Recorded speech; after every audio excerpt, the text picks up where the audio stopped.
Bunsong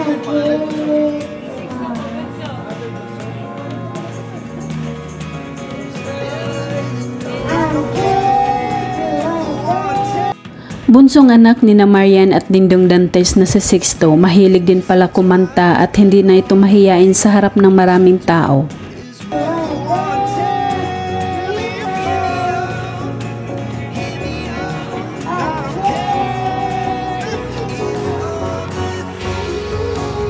Sa mismong bahay nila, meron din itong set ng instrument na pagdadrum at seryoso itong tumutugtog. Napakagwapong bata si Sixto.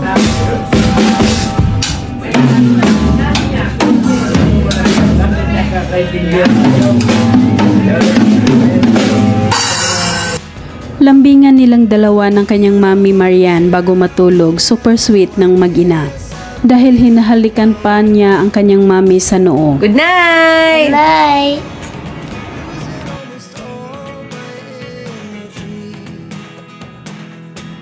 Kasama ang Daddy Dingdong at Ate Sia niya, banding moments ng tatlo ang kumanta at kasamang kulitan.